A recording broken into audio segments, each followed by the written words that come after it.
Assalamualaikum warahmatullahi wabarakatuh. Perkenalkan kami dari kelompok 3 dalam mata kuliah Akuntansi Manajemen, jurusan Akuntansi Universitas Hasanuddin.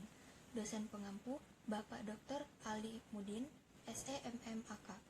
Pada kesempatan kali ini, kami akan membahas materi mengenai Master Budgeting, di mana materi ini didasari dari buku Managerial Accounting 16th Edition by Ray Garrison, Eric Nurin, and Peter Brower. Anggota kelompok kami yaitu Angel Konstanti Asrul, Siti Hairani Adika, dan Anissa Muatmaina Ikhwan. Saya sendiri, Angel Konstanti Asrul, NIM A0311911009 sebagai pembawa materi yang pertama. Perlu kita ketahui, Master Budgeting merupakan penganggaran perusahaan yang dilakukan secara komprehensif atau secara luas. Pada dasarnya, penganggaran memiliki dua tujuan berbeda, yaitu perencanaan yang melibatkan bagaimana mengembangkan tujuan dan menyiapkan berbagai anggaran untuk mencapai tujuan tersebut, dan pengendalian yang melibatkan bagaimana kita mengumpulkan umpan balik untuk memastikan bahwa rencana yang kita lakukan telah dilaksanakan dengan benar atau perlu dimodifikasi saat keadaan berubah. Kita lihat di sini ada manfaat dari penganggaran. Penganggaran dapat mengkomunikasikan rencana manajemen. Dengan penganggaran, manajer memikirkan dan merencanakan masa depan. Dengan penganggaran, kita dapat mengalokasikan sumber daya, mengungkap potensi kemacetan, mengoordinasi kegiatan organisasi, dan dapat dijadikan sebagai tolak ukur evaluasi kinerja selanjutnya.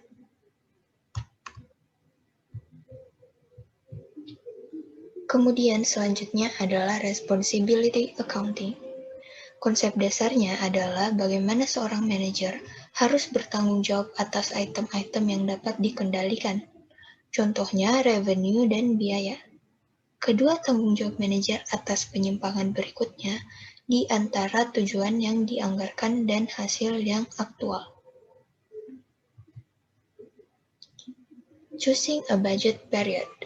Konsep ini membahas bagaimana suatu perusahaan memilih periode anggaran. Umumnya, perusahaan memilih periode anggaran yang berlangsung selama 1 tahun sesuai dengan tahun fiskal perusahaan. Self-imposed budget merupakan anggaran yang disiapkan melalui partisipasi manajer di segala tingkatan. Beberapa manfaatnya yaitu semua individu di tingkat organisasi diakui sebagai anggota tim, yang pandangan dan penilaiannya dihargai oleh top manajemen. Yang kedua, estimasi anggaran oleh frontline managers biasanya lebih akurat dan reliable daripada yang dipersiapkan oleh top managers. Yang ketiga, motivasi yang diterima oleh individu ketika berpartisipasi dalam menetapkan tujuan mereka sendiri akan lebih tinggi. Kemudian, dapat kita lihat pada Exhibit 81, ada Master Budget Overview. Langkah pertama dalam Master Budgeting adalah mempersiapkan Sales Budget. Sales Budget akan mempengaruhi porsi anggaran dari Selling and Administrative Expense Budget dan Production Budget, di mana production budget ini nantinya akan kita gunakan untuk menentukan jumlah direct materials budget, direct labor budget, manufacturing overhead budget. Pada akhir dari master budget akan kita susun cash budget, budgeted income statement, dan budgeted balance sheet. Berikut adalah contoh dari penyusunan master budget untuk Hampton Freeze Incorporated, yaitu perusahaan yang menjual es loli. Di sini, pada Exhibit 83, ditampilkan beginning balance sheet untuk tahun 2016 dari Hampton Freeze Incorporated. Dalam menyiapkan master budget, kita memerlukan balance sheet dari periode sebelumnya. Pada balance sheet ini bisa dilihat Raw material inventory-nya sebesar 21.000 pounds atau senilai dengan $4.200. Finished good inventory-nya sebesar 2.000 cases atau senilai $26. Kemudian total current asset sebesar 162.700 dan ditambah dengan plant and equipment net sebesar 488.000 sebesar 650.700 yang balance dengan total liabilities dan stockholder equity dari Hampton Freeze pada tahun 2016. Di sini ada budgeting assumption. Singkatnya, budgeting assumption ini meringkas perkiraan dan asumsi yang nantinya menjadi dasar yang akan kita gunakan dalam menyusun budget Hampton Freeze. Di sini kita lihat untuk budgeting assumption 2017 Hampton Freeze adalah budgeted sales in cases atau penjualan yang dianggarkan pada setiap kuarternya, yaitu 10.000 pada kuarter pertama, 30.000 pada kuarter kedua, 40.000 pada kuarter ketiga, dan 20.000 pada kuarter keempat. Adapun selling price per case sebesar $20. Kemudian, percentage of sales collected in the quarter of sales sebesar 70%, percentage of sales collected in quarter after sales sebesar 30%. Untuk percentage of next quarter sales in ending finished good inventory sebesar 20%. Dan kemudian selanjutnya semua ini akan digunakan dalam menyusun master budget Hampton Freeze 2017. Pada schedule pertama di sini ditampilkan sales budget Hampton Freeze untuk tahun 2017. Untuk tahun ini, Hampton Freeze mengekspektasikan untuk menjual 100.000 kotak es loli, di mana harga per unitnya sebesar $20. Total penjualan yang dianggarkan pada tahun ini sebesar 2 juta. Didapatkan dengan mengalihkan budgeted unit sales per tahun 2017 dengan selling price per unit. Untuk penjualan unit yang dianggarkan untuk masing-masing kuartal, yaitu pada kuartal pertama yakni 10.000, kuartal kedua yakni 30.000, kuartal ketiga yakni 40.000, dan kuartal keempat yakni 20.000. Budgeted unit sales per kuartal dikalikan dengan selling price per unit, di mana akan dihasilkan total sales per kuartalnya yang nantinya jika dijumlahkan akan menghasilkan sama sebesar $2 juta. Selanjutnya ada schedule of expected cash collection. Schedule ini menunjukkan bahwa total cash collection pada tahun 2017 yang dianggarkan sebesar $1.970.000.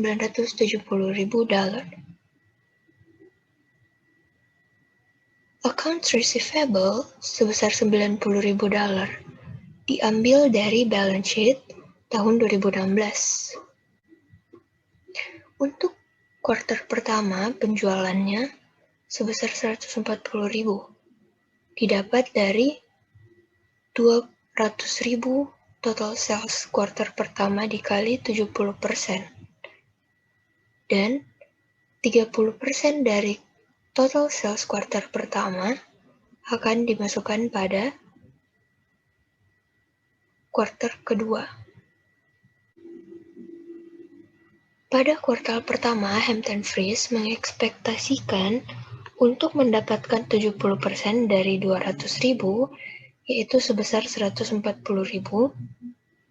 dan di kuartal kedua, perusahaan Hampton Freeze menargetkan bisa mendapatkan sisa 30% dari 200.000, yaitu $60.000. Angka 70% serta 30% ini kita dapatkan dari budgeting assumption sebelumnya, yakni percentage of sales collected in the quarter of sales sebesar 70%, dan percentage of sales collected in the quarter after sales sebesar 30%. Dan begitu seterusnya pada kuartal kedua, ketiga, dan keempat.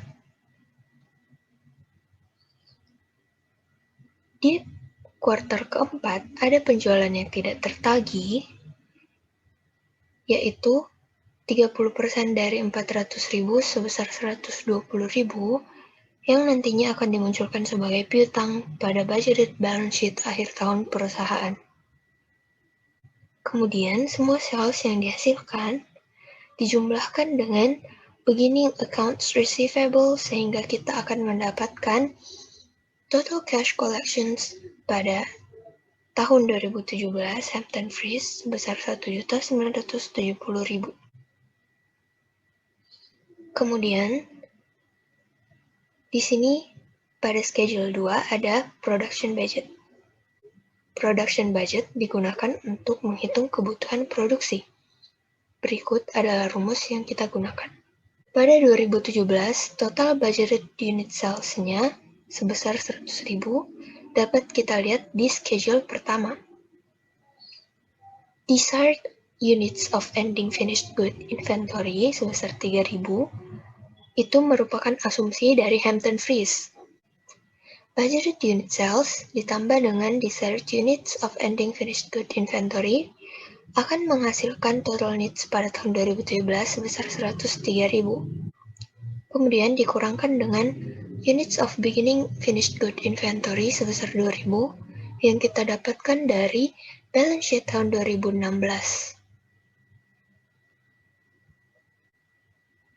Pengurangan ini akan menghasilkan required production in units pada tahun 2017 sebesar 101.000. Untuk per kuartalnya sendiri, dapat kita lihat di sini desired units of ending finished good inventory-nya sebesar 6.000 pada kuartal pertama diambil dari 20% dari budgeted unit sales kuartal berikutnya. Di sini kita lihat 20% dari 30.000 merupakan 6.000. 20% dari 40.000 merupakan 8.000. 20% dari 20.000 merupakan 4.000. Kemudian 30.000 di sini merupakan asumsi yang dibuat oleh Hampton Freeze sebagai ending finished good inventory pada kuartal keempat yang memiliki jumlah sama dengan ending finished good inventory pada tahun 2017. Penambahan budgeted unit sales dengan desired units of ending finished good inventory akan menghasilkan total needs per quarter. Pada kuartal pertama sebesar 16.000, kuartal kedua sebesar 38.000, kuartal ketiga sebesar 44.000, dan kuartal keempat sebesar 23.000. Total needs akan dikurangkan dengan units of beginning finished good inventory. Pada kuartal pertama sebesar 2.000 yang diambil dari neraca 2016. Kemudian pada kuartal kedua, beginning finished good inventory-nya diambil dari units of ending finished good inventory dari kuartal sebelumnya sebesar 6.000. Kemudian kuartal ketiga, beginning finished good inventory-nya diambil dari desired units of ending finished good inventory kuartal kedua. Kuartal keempat, beginning finished good inventory diambil dari ending finished good inventory kuartal ketiga.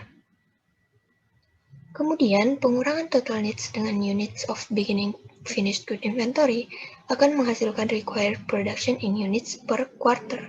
Dan jika ditotalkan akan sama dengan 101.000 unit. Baik, terima kasih Angel. Saya Anissa akan melanjutkan pemaparan dari kelompok kami. Selanjutnya, kita akan menghitung direct materials budget dari Hampton Freeze untuk tahun 2017. Sebelum kita masuk ke dalam penghitungan direct materials budget Hampton Freeze, kita bisa melihat pada bagian sebelah kiri merupakan formula yang digunakan untuk menghitung biaya yang harus dikeluarkan untuk pembelian bahan baku yang dibutuhkan. Nah, dapat kita lihat yaitu di sini kita bisa menentukan produksi dalam tiap kuarter atau dalam tiap tahunnya. Nah, setelah itu kita kalikan dengan bahan baku per unitnya untuk mendapatkan total bahan baku yang dibutuhkan untuk memproduksi setiap kuarter maupun per tahunnya. Selanjutnya ditambahkan dengan ending raw materials yang diinginkan atau bahan baku akhir yang diinginkan. Nah, nanti kita akan dapatkan total bahan baku yang dibutuhkan untuk tiap kuartal maupun tiap tahunnya. Nah, karena di awal sudah memiliki bahan baku awal terlebih dahulu, sehingga kita kurangkan untuk mengetahui berapakah total bahan baku yang harus dibeli pada setiap kuartal atau pada setiap tahun. Selanjutnya kita kalikan dengan berapa biaya atau cost dari raw materials per unit untuk mendapatkan total biaya untuk pembelian bahan baku yang dibutuhkan untuk setiap kuartal maupun setiap tahun. Langsung saja, berdasarkan data-data dari Exhibit 84 sampai Schedule 2 tadi, kita masukkan ke dalam Direct Materials Budget Hampton Freeze untuk menghitung berapa pembelian bahan baku yang dibutuhkan beserta pengeluaran kasnya. Nah, di sini bisa kita lihat data ini diambil dari schedule 2, yaitu jumlah produksi unit yang dibutuhkan tiap kuarternya. Nah, kita kalikan dengan biaya bahan baku per unit produksi untuk mendapatkan, maksud saya bahan baku yang dibutuhkan, bukan biaya, melainkan bahan baku yang dibutuhkan per unit. Nah, kita akan mendapatkan total bahan baku yang dibutuhkan untuk mencapai produksinya. Nah, selanjutnya, seperti Exhibit 84 yang saya bilang tadi, diketahui bahwa 10% dari total bahan baku yang dibutuhkan untuk mencapai produksi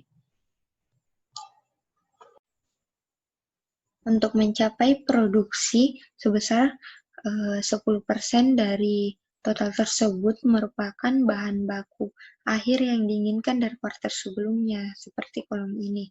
Nah, untuk kuartal keempat sendiri, kita asumsikan bahwa total bahan baku untuk mencapai produksi di kuartal selanjutnya adalah 225.000 total bahan baku, sehingga total bahan baku akhir yang diinginkan pada kuartal keempat merupakan 10% dari 225.000 atau sebesar 22.500. Nah, untuk selanjutnya kita akan dapatkan total bahan baku yang dibutuhkan pada setiap kuartal. Perlu diperhatikan bahwa bahan baku akhir dari setiap kuartal merupakan bahan baku awal dari kuartal selanjutnya. Nah, di sini bahan baku awal untuk kuartal 1 merupakan bahan baku awal untuk tahun yang bersangkutan, karena bisa dilihat bahwa 21.000 ini merupakan bahan baku dari kuartal sebelumnya atau dari tahun 2016. Sehingga kita kurangkan dengan bahan baku awal untuk mendapatkan total bahan baku yang perlu untuk dibeli pada tahun 2017.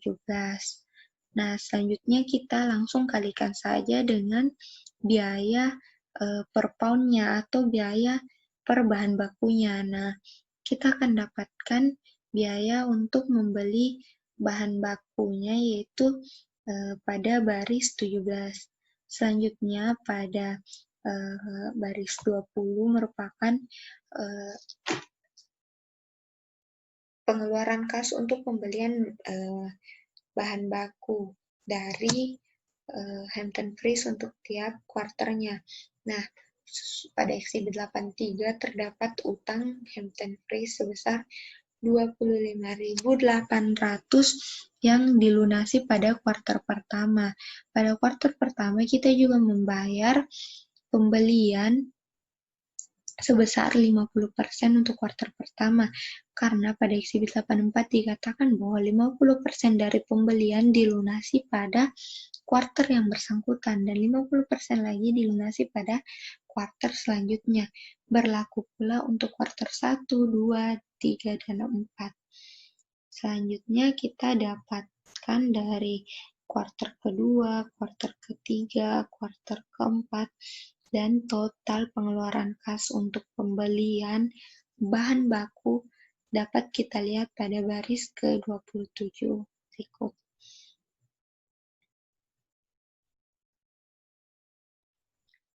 Selanjutnya, pada schedule 4 kita akan menghitung direct labor budget untuk Hampton Freeze pada tahun 2017. Nah, di sini kita menggunakan lagi unit total produksi yang diinginkan untuk setiap kuartal dari schedule 2. Selanjutnya kita kalikan dengan tenaga kerja langsung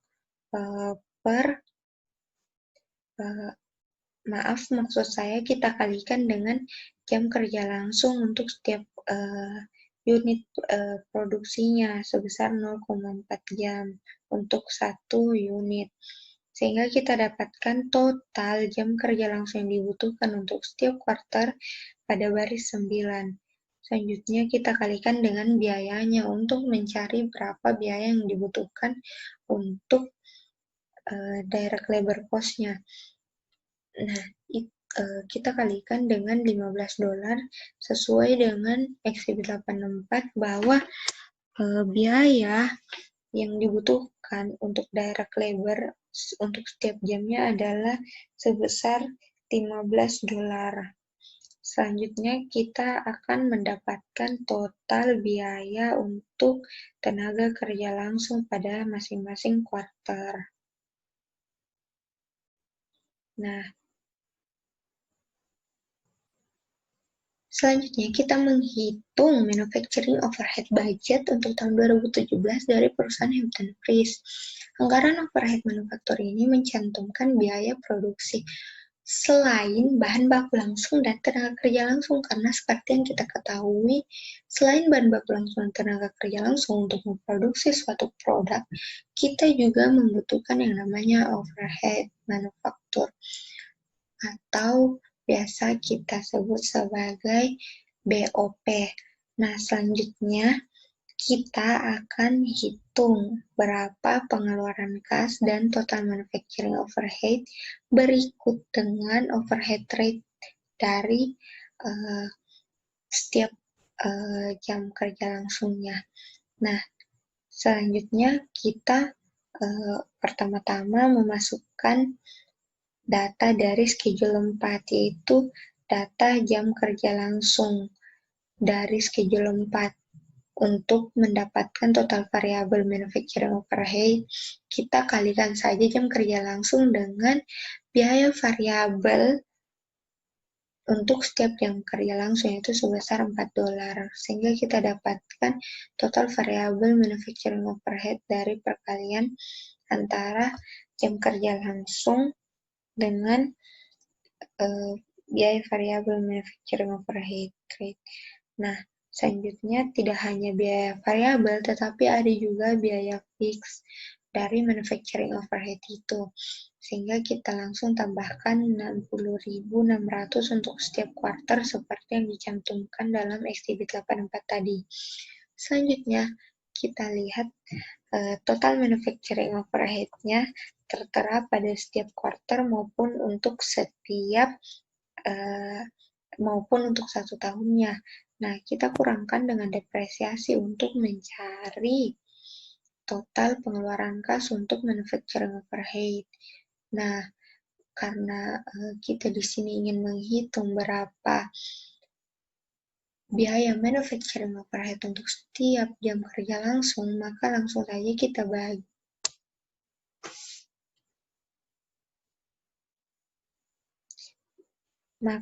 saja kita bagi antara total manufacturing overhead dengan jam kerja langsung, sehingga kita dapatkan $10 per jam kerja langsung untuk manufacturing overhead-nya.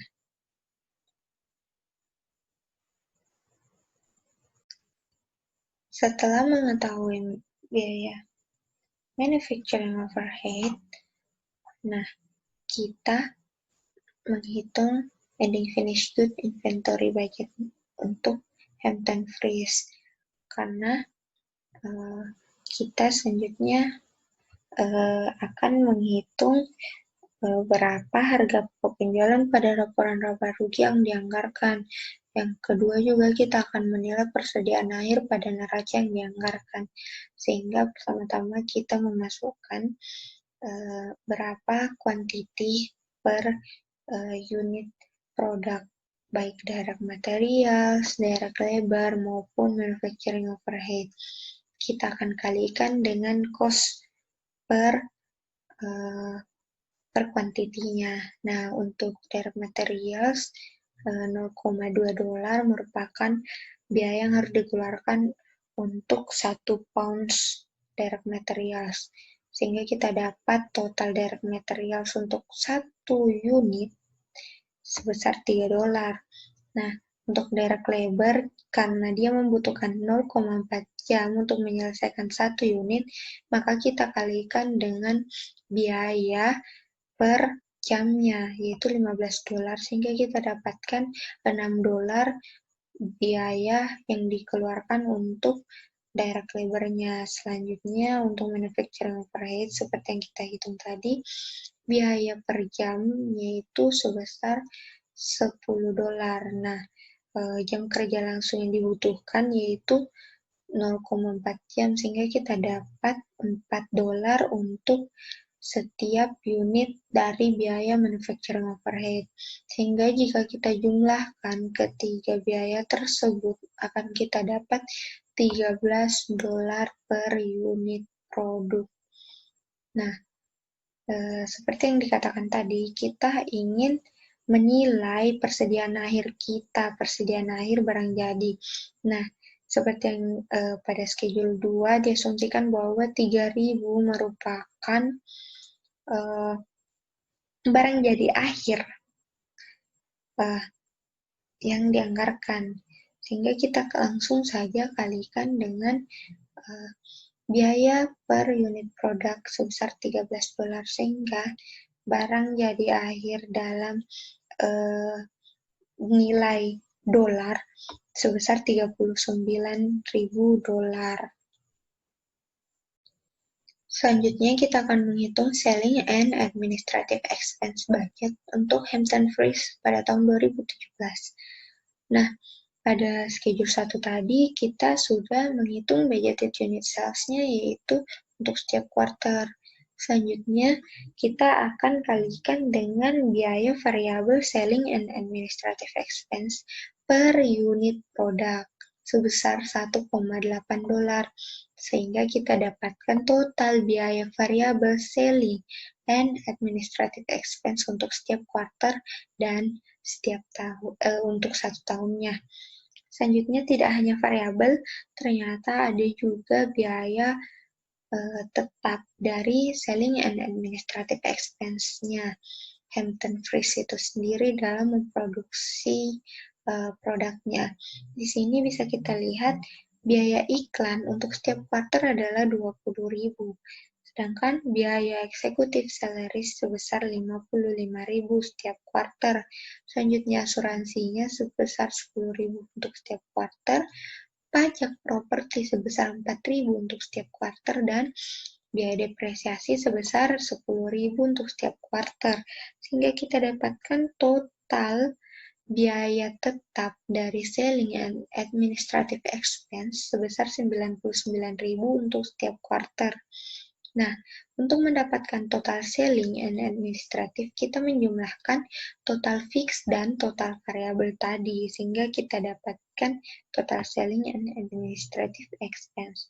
Selanjutnya, kita kurangkan dengan $10.000, karena kita ingin mencari berapa total pengeluaran kas untuk selling and administrative expense untuk setiap kuarter maupun untuk 1 tahunnya.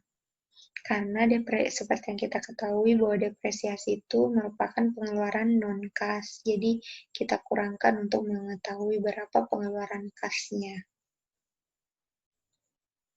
Selanjutnya, kita akan menghitung cash budget dari Hampton Freeze itu sendiri. Nah, bisa kita lihat bahwa formula yang digunakan untuk menghitung kelebihan dan kekurangan kas dengan menggunakan formula berikut. Nah, bisa kita lihat bahwa dia menggunakan persediaan kas awal ditambah dengan penerimaan kas sehingga menghasilkan total kas yang tersedia untuk menutupi pengeluaran kas, sehingga kita bisa dapatkan selisihnya merupakan kelebihan atau kekurangan kas. Kita melangkah untuk perusahaan Hampton Freeze untuk tahun 2017. Di sini persediaan kas awalnya bisa kita lihat pada eksibit 83. Nah, untuk persediaan awal untuk kuartal 1 bisa dilihat pada eksibit 83. Berikut juga untuk tahun 2017 karena kuartal pertama merupakan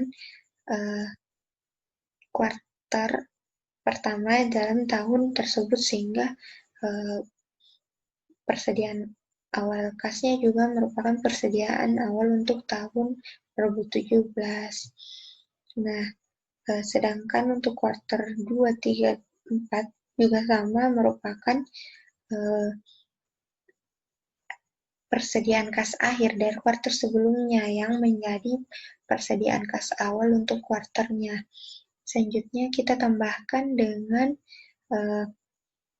penerimaan kas yang kita hitung pada schedule 1 untuk mendapatkan total kas yang tersedia untuk menutupi pengeluaran kas. Selanjutnya pada pengeluaran kas yang kita hitung tadi, direct materials-nya untuk tiap kuartal itu kita hitung pada schedule 3 tadi, data-datanya, baik untuk tiap kuartal maupun untuk 1 tahunnya. Sedangkan direct labor-nya kita hitung pada schedule 4. Manufacturing overhead juga telah kita hitung pengeluaran kasnya pada schedule 5. Dan untuk selling and administrative, kita hitung pada schedule 7 pengeluaran kasnya. Tidak sampai di situ, ternyata pada eksibit 84 juga dijelaskan bahwa terdapat pembelian equipment untuk setiap kuartal dengan jumlah sebagai berikut. Nah, untuk dividennya sendiri, untuk setiap kuartal terdapat dividen sebesar 8.000, sehingga kita hitung juga sebagai pengeluaran kas, sehingga total pengeluaran kas untuk setiap kuartal adalah sebagai berikut. Nah, kita hitung bagaimana perusahaan mengalami kelebihan atau kekurangan kas. Bisa dilihat pada kuartal pertama, total kas yang tersedia hanya sebesar 272.500, sedangkan total pengeluaran kasnya sebesar 366.500, sehingga terdapat kekurangan kas sebesar 94.000, sehingga perusahaan melakukan peminjaman dari bank sebesar 130.000. 130.000 ini diperoleh dari 94.000 atau kekurangan kasnya ditambah dengan 30.000 sebagai minimal persediaan kas akhir yang diinginkan perusahaan, sehingga kita tambahkan memperoleh 124.000. Namun kebijakan bank menyatakan bahwa peminjaman dilakukan dengan kelipatan 10.000 dolar, sehingga kita bulatkan menjadi 130.000 dolar, sehingga dari total financing ini kita kurangkan dengan kekurangan kas tadi, kita dapatkan persediaan kas akhir sebesar 36.000. Inilah yang menjadi persediaan kas awal untuk kuartal selanjutnya atau kuartal 2. Penghitungan untuk penerimaan kas maupun pengeluarannya tetap sama. Nah, di sini kita bisa lihat bahwa selisih antara total kas yang tersedia dengan total pengeluaran kas adalah kurang atau mengalami kekurangan 36.100, sehingga perusahaan harus melakukan peminjaman sebesar 70.000 yang merupakan penyumbang dari 30.000 dari minimal total persediaan akhir kas ditambah dengan kekurangannya sebesar 36.100, sehingga dilakukan pembulatan menjadi 70.000. Nah, maka didapat ending cash balance untuk kuartal 2 sebesar 33.000. Ini menjadi persediaan awal kas untuk kuartal 3. Nah, penerimaan dan pengeluarannya juga penghitungannya tetap sama. Nah, di sini untuk persediaan kas untuk menutupi pengeluaran kas sebesar 773.900 itu bisa menutupi pengeluaran kas sebesar $608.250, sehingga terdapat kelebihan kas sebesar 165.650 yang tentunya sudah melebihi minimal ending cash balance sebesar 30.000, sehingga tidak dilakukan lagi peminjaman.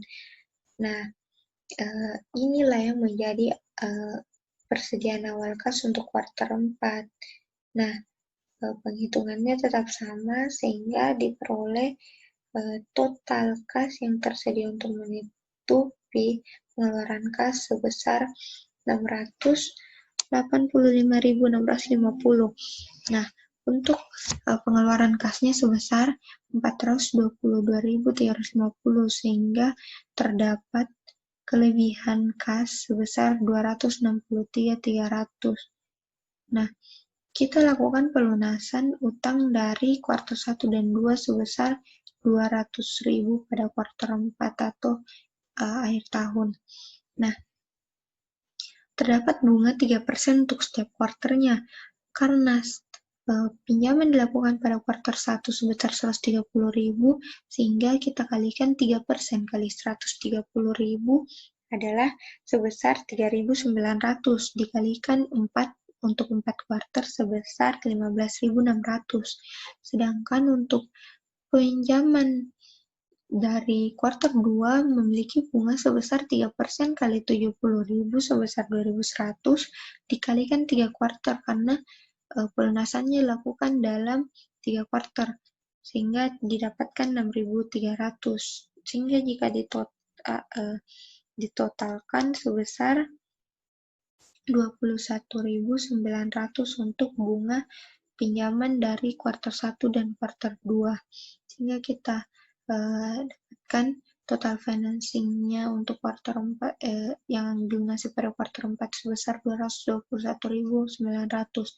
Sehingga kita mendapatkan kelebihan kas dikurangi total financing-nya, kita mendapatkan persediaan kas akhir sebesar 41.400 yang juga menjadi persediaan akhir kas pada tahun 2017 untuk perusahaan Hampton Price.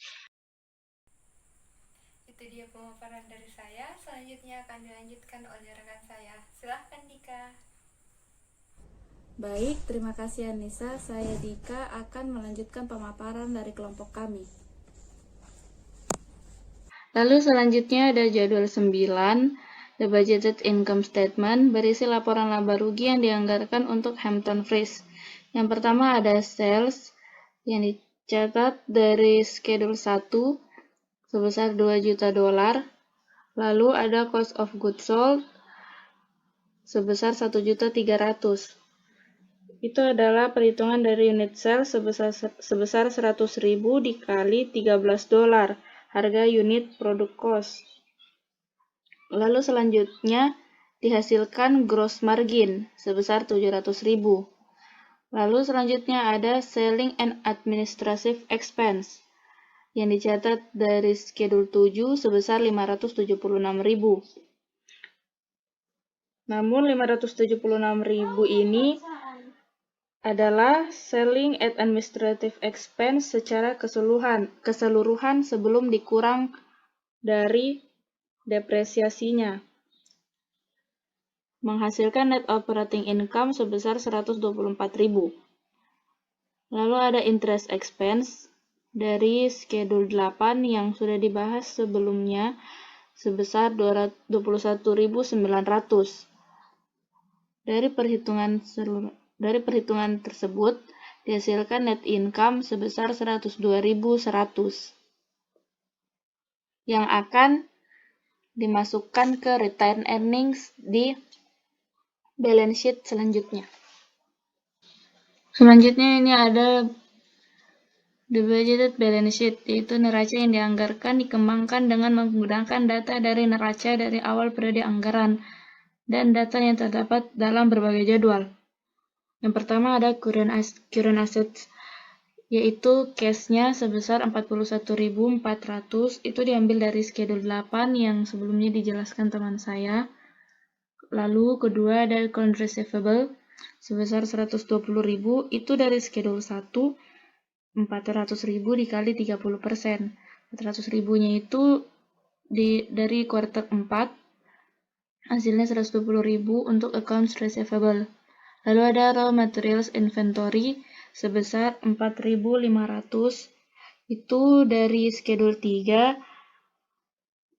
dari 22.500 pounds dikali $20 per pound, menghasilkan 4.500. Lalu ada finished good inventory sebesar 39.000,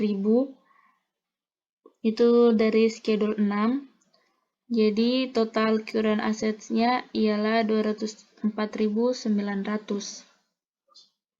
Lalu ada plant and equipment. Plan-nya itu dari neraca awal periode anggaran sebelumnya itu 80.000 tetap. Lalu building and equipment-nya yang awalnya sebesar 700.000 menjadi 830.000 karena di schedule 8 ada penambahan equipment sebesar 130.000. Lalu selanjutnya ada accumulated depreciation, itu sebelumnya 292.000, namun ditambahkan dengan depresiasi yang ada di jadwal yang dijelaskan sebelumnya, yaitu di schedule 5 ada depresiasi sebesar 60.000, lalu dari schedule 7 ada sebesar 40.000. Maka jumlah keseluruhan accumulated depreciation-nya sebesar 392.000. Maka dihasilkan plant and equipment net-nya sebesar 518.000. Lalu total asetnya menjadi 722.900. Selanjutnya ada liabilities and stockholders equity. Untuk current liabilities terdapat account payable raw material sebesar 27.900. Itu dari schedule 3, 55.800 dikali 50%, jadi 27.900. Selanjutnya untuk stockholders equity ada common stock NOPAR dan retained earnings. Untuk common stock NOPAR yaitu sebesar 175.000. Itu juga dari neraca awal periode anggaran sebelumnya. Lalu ada retained earnings. Nah, retained earnings dari periode anggaran sebelumnya di Exhibit 83 itu sebesar 449.900. Lalu dijumlah dengan net income yang saya bilang tadi sebesar 102.100 ya, yang jumlahnya menjadi 552.000. Karena ada dividen paid pada schedule 8 sebesar 32.000, maka 552.000 dikurang 32.000 menjadi 520.000 untuk retained earnings. Jadi, total stockholders equity-nya ialah sebesar 695.000. Dan untuk total liabilities and stockholders equity menjadi 722.900. Sekian penjelasan saya, terima kasih.